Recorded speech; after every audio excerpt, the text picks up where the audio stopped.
आप लोग जानते हैं एक दिन हाल ही में यही हीरा लाल ये सब बैठा था, उनके दोनों बेटे बैठे थे, तो मैं बता रहा था यही रजरप्पा हजारीबाग में है ना रजरप्पा, वहां पर एक झाड़ूदारिन रिटायर हुई। कौन रिटायर हुई? झाड़ूदारिन, झाड़ू लगाती थी, ऑफिस में झाड़ू लगाती थी, शायद सिंचाई विभाग में थी। रजरप्पा का जहां मंदिर है वहीं पर सिंचाई विभाग में वो झाड़ूदारिन थी। जिस दिन रिटायर करता है कोई सरकारी कर्मचारी, तो सरकार के तरफ से 2 चीज गिफ्ट में दिया जाता है। एक वो लाठी, बूढ़े लोग जो पकड़ते हैं टेढ़ी जैसी लाठी होती है ना, वो लाठी, और एक गीता, श्रीमद् भगवत गीता। ये रिटायरमेंट वाले कर्मचारी को सरकार की ओर से दिया जाता है। कोई जहां तक मार्केट से नहीं, बजाते को उसका भौचर बन करके ऑफिस में लगाया जाता है, सरकार के खजाने से खरीद करके रिटायरमेंट कर्मचारी को लाठी मना बुढ़ापे का सहारा, और बाद उस बुढ़ापे से लेकर के बाद के जिंदगी का ज्ञान बताने वाला वो है श्रीमद् भगवत गीता। वो गीता दान में दी जाती है। तो जिस समय उस बूढ़ी माता जी को जो रिटायर कर रही थी, जब गीता और वो लाठी दी गई ना, तो उसके कुछ पहले 3 VIP लाइट वाली 3 गाड़ियां आके रुकी। तीनों गाड़ी में VIP लाइट, 3 गाड़ी आकर के वहां पर रुकती है, तीनों से एक अफसर निकलता है। और वो जो रिटायरमेंट कर्मचारी थी ना, वो जिस गीता को पकड़ी थी, तो वो तीनों अफसर भी उस गीता को छू के रखे थे, गीता को। अब छू के रखे, उस समय कैमरामैन ने फोटो लिया है। बाद में पता चला वो VIP लाइट वाली जो गाड़ी थी ना, VIP लाइट समझते हैं, लाल रोशनी वाला बक बक कर जलते रहता है, वो VIP लाइट वाली गाड़ी सामने में आकर के रुकी। तीनों से एक अफसर निकला, तीनों जाकर के उस गीता को ऐसे छू करके रखा है उस बूढ़ी के साथ में, और छू करके रखा, कैमरामैन फोटो ले रहा है। बाद में पता चला वो तीनों कौन था जानते हैं? एक बिहार में एक जिला, शायद आरा जिला था कि कौन जिला था, उस जिला के DM थे, और एक बेटा बड़ा मेडिकल अफसर था, और एक बेटा इंजीनियरिंग डिपार्टमेंट में बड़ा अफसर था। माने एक इंजीनियर, एक डॉक्टर, और एक जिला का DC जिसको DM कहते हैं, वो तीनों था। और वो तीनों उसी बूढ़ी का बेटा था जो चपरासी से रिटायर की थी, उसी का तीनों बेटा था। एक DM था, DC, एक इंजीनियर था, एक बहुत बड़ा डॉक्टर था। झाड़ू लगाने वाली का बेटा हो गया, एक बेटा DM हो गया, एक बेटा इंजीनियर हो गया, एक बेटा डॉक्टर हो गया। अब माँ भी नौकरी चाकरी नहीं छोड़ी, यही बोली कि यही धंधा करके तो हम अपने बच्चे को पढ़ाए हैं, इसलिए ये मेरा स्वाभिमान है, ये मेरा सम्मान है, ये इसी नौकरी ने मेरी गरिमा को बढ़ाया है, और मेरे तीनों बेटे सफल हो गए। आवश्यकता है, बच्चे जो हैं अभी पास किए हैं परीक्षा, उस चौराहे पे आके खड़े हैं कि किधर जाना है, किस रास्ते पर जाना है। तो पिछली बार हम आए थे तो बताए थे हम लोग, करना क्या है इस पर विचार करना होगा। क्योंकि जिस स्कूल से निकले हैं ना, पहले तो यहाँ के जितने प्रधानाध्यापक हैं, कि जितने अध्यापक हैं, जितने स्टाफ हैं यहाँ पर, सबको लगता है कि मेरे स्कूल से निकला हुआ बच्चा अगर कहीं किसी जिला का DC बन जाए, मेरे स्कूल का निकला हुआ बच्चा कहीं किसी जिला का SP बन जाए, मेरे यहाँ से निकला हुआ कहीं वैज्ञानिक बन जाए, कहीं और बड़े पद पर चला जाए, कौन नहीं चाहता। अभी आदरणीय ये क्या कहते हैं नरेंद्र मोदी जी अपने शिक्षक को प्रणाम किए जो उनको जो पढ़ाए थे। अभी राजनाथ सिंह गए थे कहीं पर भ्रमण में, तो अपने गुरुदेव को पैर छू करके प्रणाम किए। तो उस समय कैसा लगता होगा उनको कि इतना बड़ा आदमी, यही राष्ट्रपति हैं महामहिम द्रौपदी मुर्मू जी, अपने गुरुदेव को प्रणाम किए, तो कैसा लगता होगा उनके गुरुदेव। तो उसी प्रकार यहाँ के सारे शिक्षक, सारे शिक्षकेतर कर्मचारी और यहाँ के प्रधानाध्यापक यही चाहेंगे ना कि हमारे स्कूल का जो बच्चा निकला है आगे और ऊंची से ऊंची सफलता हासिल करे। तो पहले तो यहाँ का गौरव बढ़ेगा अगर आप बढ़िया काम करते हैं, बढ़िया पढ़ाई लिखाई करते हैं। फिर घर में माता पिता, आप अकेले नहीं हैं, बेटा और बेटी जब ये काम करता है ना, तो उनके साथ में माता पिता का सीना चौड़ा हो जाता है, बाप की पगड़ी और 1 इंच ऊपर उठ जाती है ना। इतना गौरव होता अपने बेटे को।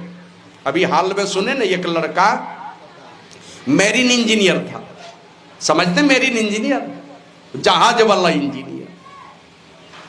वो मैरीन इंजीनियर की नौकरी करता था, नौकरी छोड़ दिया, 4-5 साल बैठ गया जाके दिल्ली में, और अभी वो IAS कंप्लीट किया है। ये गोड्डा का लड़का है, तो जब मुझे सूचना मिली तो पता चला कि उनके पिताजी और मेरे बड़े भाई दोनों एक ही स्कूल में टीचर थे।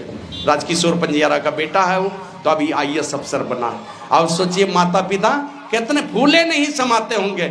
थोड़े दिन पहले हमने बतलाया था ना, एक जूनियर पहलवान बन करके गई थी हंगरी, चंचला नाम की लड़की, यही झारखंड की लड़की थी। गांव से उठा के लाया रांची, और रांची जैसे लाया हजारों माला से भर दिया उनके गले को। वो 15-16 साल की लड़की होगी चंचला, और सारे लोगों ने उनके गले में मालाओं की क्या कहते माला से भर दिया उनके गले को। अब उनके माँ बाप को कैसा लगता हो। अभी देखते हैं ना हॉकी में 3 खिलाड़ी को क्या क्या नाम था, पोंटेटे और क्या क्या नाम था, 3 लड़की गई थी, मैं तो नाम भी भूल गया तीनों का। तो तीनों लड़की क्या कहते हैं गई थी ये हॉकी टीम में शामिल होकर के, झारखंड की बेटी गई थी। अब वहां से लौटने के बाद जब खेल करके आई तो हेमंत सरकार ने 50-50 लाख रुपए का चेक दिया, स्कूटी दिया, 50-50 लाख का चेक दिया, घर बनवा दिया, सब कुछ कर दिया। तो इसलिए बेटा और बेटी का जब भी आगे कदम बढ़ेगा, बढ़िया मंजिल अगर प्राप्त कर लिया, माँ बाप गदगद हो जाता है, माँ बाप का दुनिया में नाम हो जाता है फोकट में। पहले तो जो बच्चे बड़ा बनेंगे, बड़ा काम करेंगे, नाम उन्हीं का होगा, काम उन्हीं का होगा, फोकट में माँ बाप का नाम हो जाएगा। और माँ बाप का नाम होगा, साथ ही साथ पिछले बार देखे थे ना, ये 2 साल पहले शुभम कुमार बिहार से एक IAS टॉपर हुआ, तो शुभम कुमार को अपने जिले में सम्मान हुआ, जिस स्कूल में पढ़े थे वहां सम्मान हुआ, नानी के घर में सम्मान हुआ, पिताजी के घर में सम्मान हुआ, माने इतना सम्मान हुआ कहा नहीं जा सकता। तो इसलिए बच्चों को क्या चाहिए, किस प्रकार से जीना है। पिछली बार हम बता के गए थे ना आप लोगों को कि एक फ्रांस के सैनिक शासक हुए नेपोलियन बोनापार्ट। एक दिन जब फ्रांस के सेनापति हो गए, पहले तो फौज में बहाल हुए, बाद में सेनापति हुए, बाद में वहां के क्या कहते हैं राजा हो गए, क्या वहां के राष्ट्रपति हो गए फ्रांस के। तो वो फ्रांस के सैनिक शासक नेपोलियन बोनापार्ट एक दिन घोड़े पर सवार होकर के फौजी के वेश में वो गए अपने एक मित्र के घर पर, और मित्र के घर पहुंचे, आवाज लगाई तो मित्र की पत्नी निकली उधर से। तो वो पूछती है क्या बात है, बोला बात यही है, यहां पर नेपोलियन बोनापार्ट नाम का कोई विद्यार्थी रहता था क्या पहले। तो उन दोस्त की पत्नी कहती हाँ रहता तो था, लेकिन ये एकदम मनहूस था, एकदम पागल लड़का था वो। दोस्त की पत्नी कहती है यहाँ रहता था इस नाम का विद्यार्थी, लेकिन ये एकदम मनहूस और पागल लड़का था वो। का सो का है, वो तो बिल्कुल बेवकूफ था।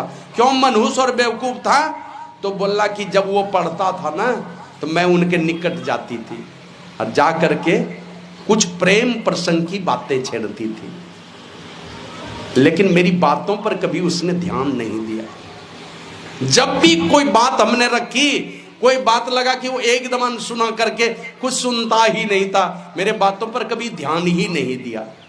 जैसे लगता था किताब से ही प्रेम हो गया उसको, दिन रात किताबों में पुस्तकों में उलझा हुआ रहता था। तो वो घोड़ा पर जो सवार था वो कहता है वो मनहूस विद्यार्थी मैं ही था। तब नीचे से ऊपर तक देखती है ये तुम ही थे, बोला हाँ मैं ही था। कहा उस समय बात नहीं करते थे और आज फिर कैसे आया तुम यहाँ पर, आज क्यों आए।